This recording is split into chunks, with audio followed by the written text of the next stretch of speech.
Hey everyone, it's Mel. Welcome back. I am finally getting around to creating a new garden bed by the Rose Arbor that we put up about a month ago, maybe 2 months ago now. And I'm going to call this new space, this new garden bed, the Rose Arbor Garden. So I'm starting first on the left-hand side of the Rose Arbor, and I am just getting the hose ready to plant the row of Incrediball hydrangeas that I have here from Proven Winners. They are really small right now, but that's okay. Hydrangeas are super hardy, and in a year or two, they'll grow to a really nice size. And then they'll start to sort of create that hedge effect where they will start touching each other and have really beautiful, big, white, fluffy blooms. These are the ones, the Incrediball hydrangeas are the ones that are all white, big, fluffy white. They don't change color based on the acidity in your soil. So here I'm just getting the holes ready, and I'm trying as best as I can to save some of the native soil so that I can backfill the hole. But this area in my garden, it's just really, it's tough. It's pebbles and rocks and onion bulbs. Here's some my favorite starter fertilizer by Expelmer. And so I put that in a hole before I put the plant in. And here I'm just teasing the roots just a little, not a lot, so they know, hey, we can stop, going around this pot because we're getting into the ground. So I try to save as much as the native soil as I can to backfill, but because it's so tight and compacted, it doesn't really give. So because of that, I have to supplement some of the backfilling with this garden soil, which is bag garden soil that I got from the local hardware store. I think this is in Scott's, Miracle. Anyway, it was on sale. So I got a few bags. I think it was like 5 bags for, I don't know, $3, but it was a really good sale. And I knew that I had this project coming up, so I got the 5 bags or 6 bags that were on sale to help me complete this project.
this is what I'm talking about, the onion bulbs. They just grow wild in my garden. They are everywhere.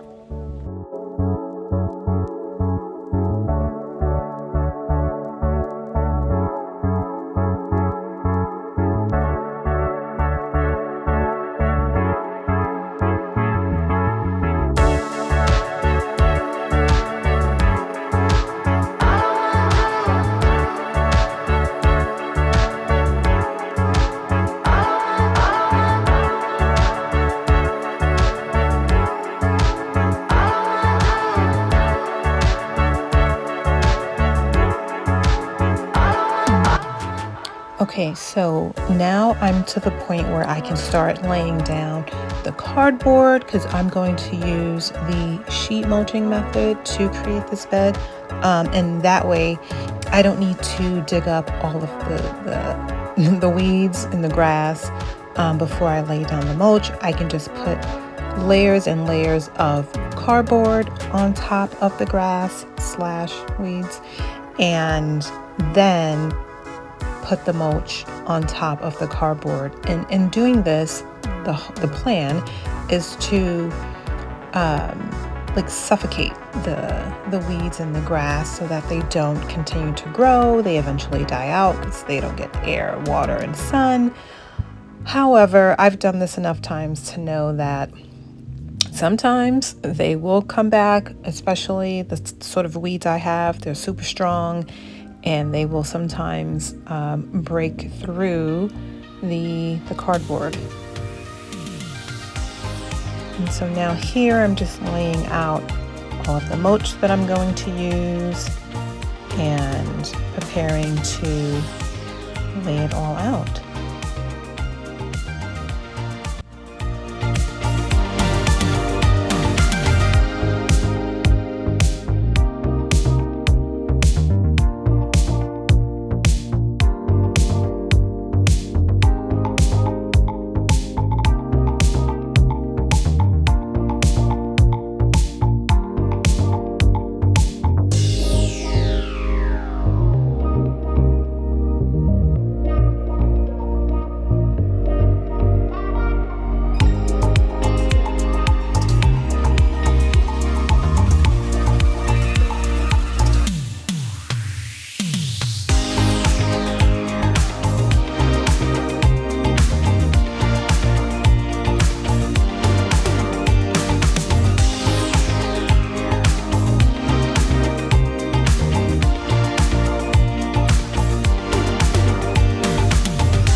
I decided it was a good time to take a break, contemplate my life.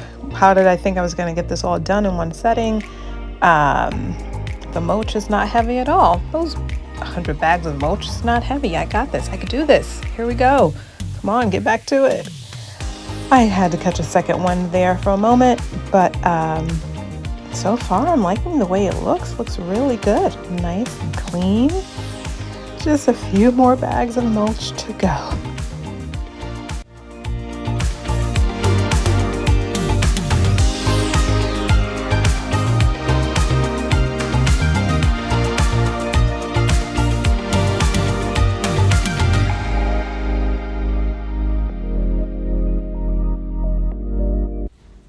Okay, everyone. So yeah, I needed to take a break. Here we are on a different day, and in front of the Incrediball hydrangeas, I am now planting a salvia that's called May Night Saliva.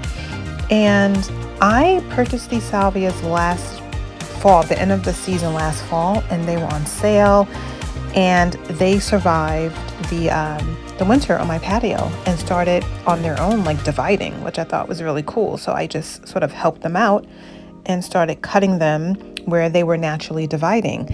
And as I was cutting, I discovered an army of ants inside the plant. I had to immediately take off my gloves, brush myself off a bit because some of the ants fell on me.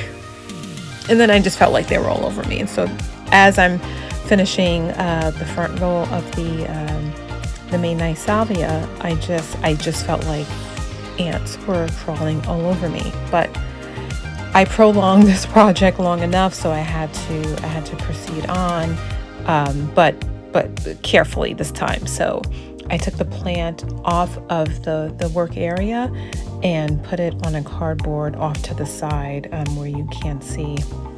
But I will show you a close-up of the ants, so you don't think I'm exaggerating. I had never seen so many ants in one place at one time, working so hard together. But anyway, I divided the salvia where they were already naturally dividing. So I purchased like 4 pots, and they were on sale for $6.99. And the 4 pots were dividing in 2, and in some cases 3s. So I really got a good bang for my buck, which I'm super happy about, because when you're planting a new garden bed, you just need so many plants, and that can become quite costly. So I'm happy that as you see here, I was able to split it and just to have more coverage, more ground coverage in the new bed.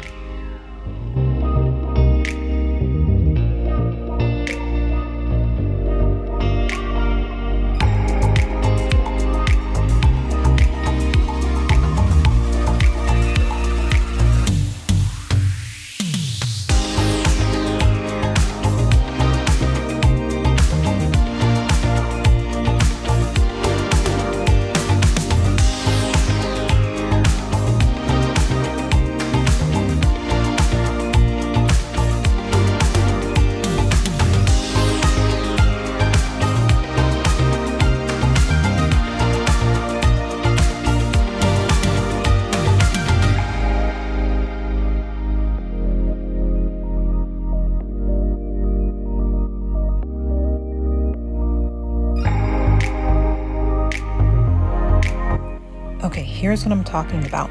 Look at all of those ants. Have you ever seen so many ants in one place before like that? Look, it must be thousands of ants. Ooh, give me the heebie-jeebies. But yeah, I had to keep going. So here we are. I divided another one, brushing off the ants as I go, and backfilling with my native soil, which again isn't awesome. So as I did with the Incrediball hydrangeas, I supplemented with bagged garden soil, not potting soil, not raised bed, like it specifically says garden soil on it, so it's good to use for the ground.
Finally getting close to the finish line. I can see that it's almost done. I have half the bed left, to put down more cardboard, put down more mulch, and here we are, completely mulched, completely planted in with the Incrediball hydrangeas in the back, and the those are Incrediball hydrangeas, and we have the May Night Salvias there in the front.